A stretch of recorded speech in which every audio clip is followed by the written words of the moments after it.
I have this reaction that makes me want to snap their fucking head off. It's really bad. Yeah, I guess I'm vocalizing it now, and that's what's happened. Since Ray passed away, I've worked at three places. One was I had a sous chef position that was like $35,000 a year, which is pretty good, pretty decent if you break it down. It sounds like not a lot, but it's livable. And yeah, I had an outburst because the guy, the way this restaurant set it up was that they knew that the chef was bad. He was doing things that were the worst I've ever seen, foundationally bad. And he was expediting one night, and he called for something that he was expediting like a fool, and he called for something that I didn't have ready because he didn't tell me when it came in on the machine to make it. So I flipped out.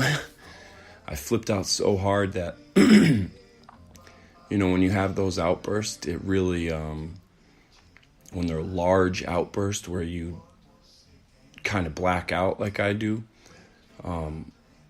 it just discredits you. Like your point is mute at when you do that. Whatever point you're trying to make, whether you're clearly right or not, it doesn't matter because you just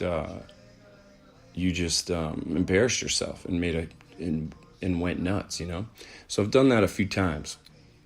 And then I decided to go back to UMass, which is where I'm at now, which eliminates those decisions. I don't have to make those decisions at all. I don't. Making money for a place doesn't matter at UMass. That's not what they're about. And the management there is unlike restaurants. They believe it or not, they actually care about you, and they've been very good to me. So it's a place where I can kind of hide away and figure out my life. But yeah, man, the restaurant business sucks. It's a thankless business. I met this guy at a restaurant, one of the three that I just told you I worked at after Ray died, and I liked him. I got along with him. He was fun to work with, and I saw that he had a natural ability to lead people, and I thought I liked that, and so I thought I'd like to work for this guy. If he was just a cook there, and I told him, if you ever get a chance to be a head chef, as I was leaving that restaurant in a wild outburst, which was not aimed at anybody. It was just like, I'm very stressed out. I haven't dealt with Rachel. Christmas is coming. I'm leaving.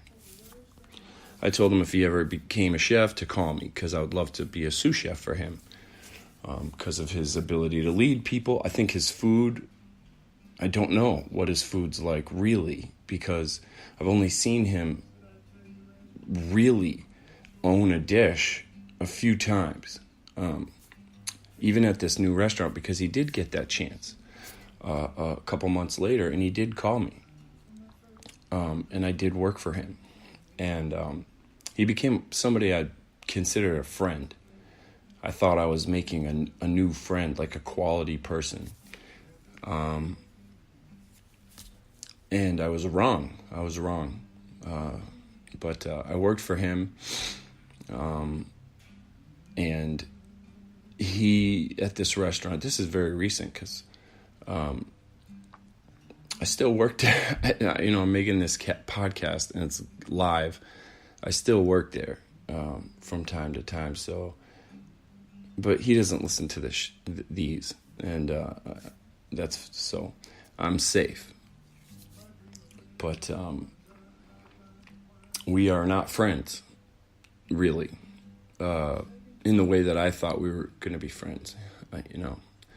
He's a busy guy. He's got 2 kids and everything, but three kids, sorry. But I worked both UMass and this restaurant. I worked at this restaurant on my days off. I worked around the clock between the both of them, and and we worked really well together. I thought we worked really well together, but if I said, hey, listen, I've done this before, like been part of opening a restaurant, brand new restaurant. Here's my input. Sometimes he would take it, sometimes he wouldn't, but there was a few things in the end that I really didn't understand about. I made a few dishes with food that was gonna not get used if I didn't make it that dish. And it's a dish that would sell, just easily sell. It was an $8 appetizer, and they decided not to put it on the menu that night, which meant that the entire batch of what I made would probably get thrown away at some point, or because it would go bad. And man, that really pissed me off. And I didn't have an outburst, but I did tell him that, because at the time I was trying to decide whether UMass or this restaurant. I did tell him that I decided, listen, I'm just going to work full-time for UMass. I can maybe work some shifts here and there on the weekends. I'd still like to work here. Is that okay? And it was fine. I did it all professionally. And he, just stopped answering my texts, and stopped. It was just strange, man. Strange. It's just strange. I do think he's a good leader, but I think he's being. I think there's a few things he's missing. I don't think he understands the commitment it takes when you're a new chef, because I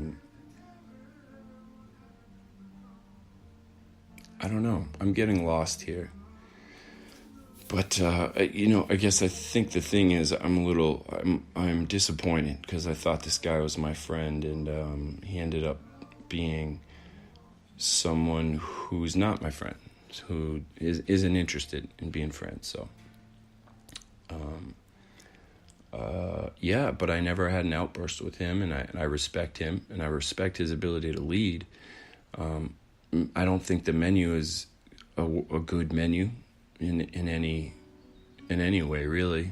I think there's some things on it that are good, taste good, but pricing wise and organization of the menu, I think, is going to be a failure. There's management in his way.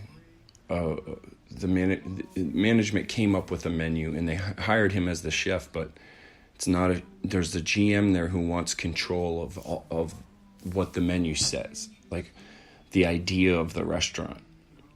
And this guy, when he has full control of a dish from concept to plate, he's good.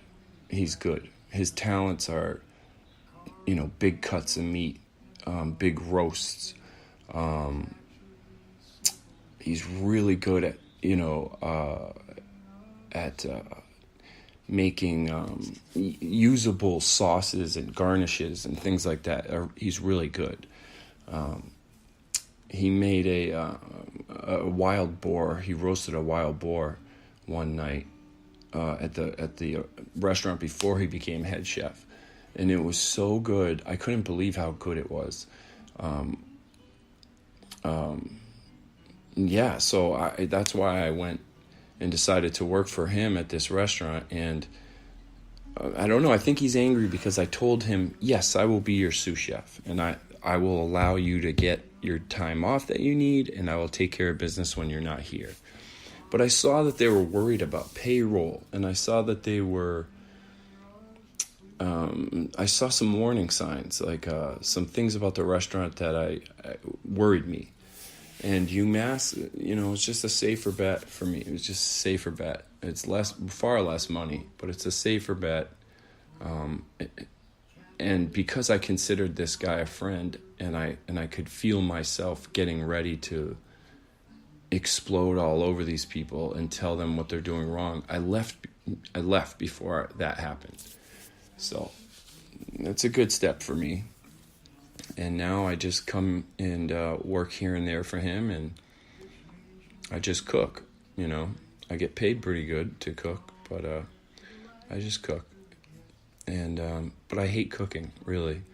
I'd rather be the lowest person at a hospital, the lowest person on the totem pole, and then be the highest, the head cook somewhere or a chef. I'd rather be in a hospital because I feel like there's more purpose there. This restaurant business is no meaning in it for me. You know, food's important, it really is, but in comparison to being there for someone who's terminally ill or very sick, it doesn't compare at all.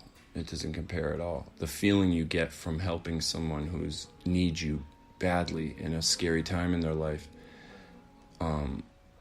is something that you won't find anywhere in a restaurant. You just won't find that feeling. And I really loved that feeling. So my life now is about money, about the lack of money, about loans and things I owe, and I'm followed by a dark cloud, a financial dark cloud. My future doesn't look good. And the point was to get my shit together and find a way to get into nursing school and pay for it and change my life. But after Ray died, I ended up getting thrown into this apartment, and I've spent a year mourning, really, just trying to gain my footing, get into a job I could stay at. That's what I was worried about, and pay my bills. So now I'm at a point where I feel pretty grounded, and I feel pretty. I'm in a better place mentally. I'm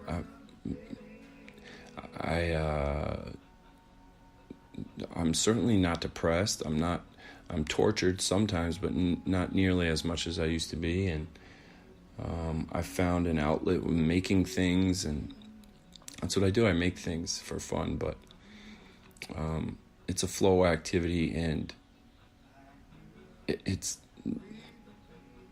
my addiction in the past now manifests itself in these flow activities, making things or exercising or something. Sometimes I let that get in the way of doing big things to change my life. So now that's what I'm trying to do. I'm trying to figure out what's the big step I need to take so that 10 years from now I'm not still cooking in a restaurant miserable. And I don't know what that step's going to be, but I'm ready to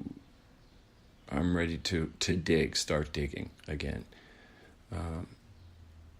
Yeah. All right, that's it. Just a blabbling rant that I'll probably end up deleting. Thank you.